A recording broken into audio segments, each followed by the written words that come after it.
So what did you miss at Jubilee today? Well, you missed Good Shepherd Sunday. That one Sunday a year when we read the 23rd Psalm and we wonder about the image of Jesus as shepherd.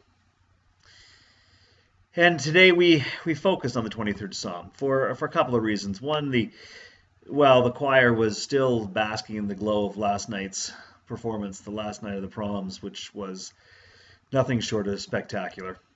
And so we were relaxed and mellow, and it fit the still waters and the green pastures of the 23rd Psalm quite nicely. We sang old hymns. We don't do that very often, but we did today. And we listened to the 23rd Psalm in the King James Version. And we wondered.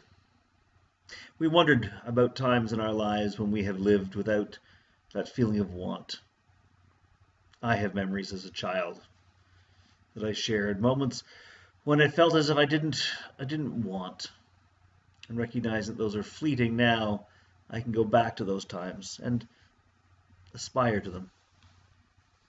I remember particularly as a little boy lying on the couch watching Batman on TV with my father lying behind me holding me and feeling safe and feeling small and yet somehow significant. Not feeling any sense of want, just feeling satisfaction. I suppose that's a memory for me and my still waters and green pastures that we recognize in the 23rd Psalm. And we talked about the valley of the shadow of death, the dark valley that we all know, that we all recognize.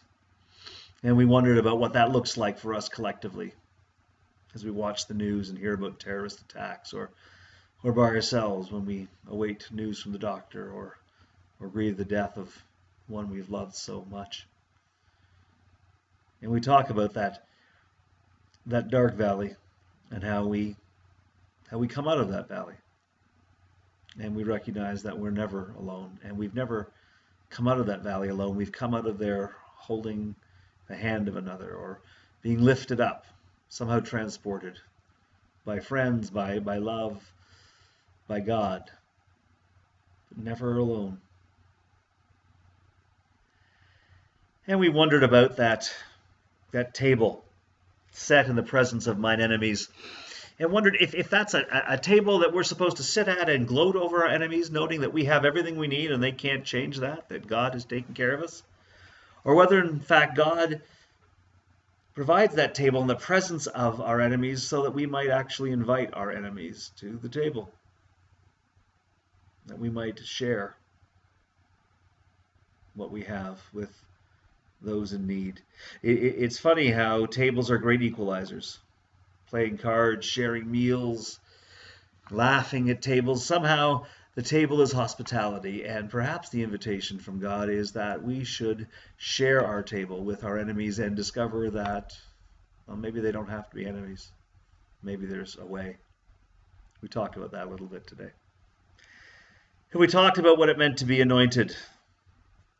Right? Thou anointest my head with oil, my cup runneth over. Anointed. I reminded people that Christ is not Jesus' last name. It is Christos, the anointed in Greek. But that psalm recognizes that we are all anointed. We are not all Jesus Christ, but I might be Norman Christ. Norman, anointed to be a good father, a husband, a son, a minister to a community. Anointed to be a pretty decent baseball player, a singer of songs, a strummer of guitars, a blower of trumpets. They seem like ordinary things, but if we imagine that we're anointed to them, suddenly they take on a special aura.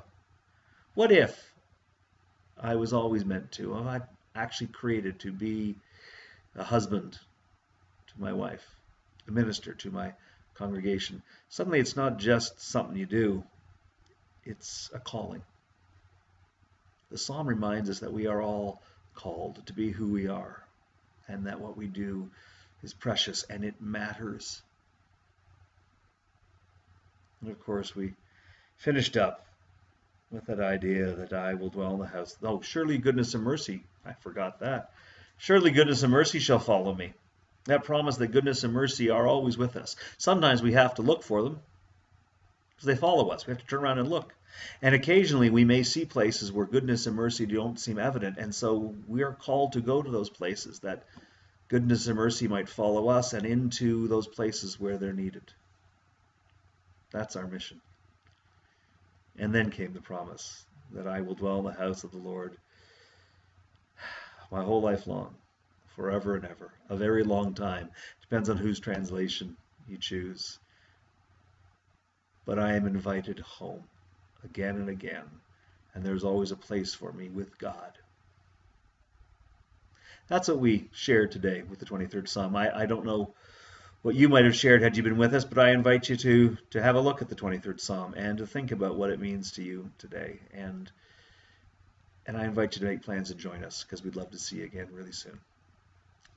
Take care.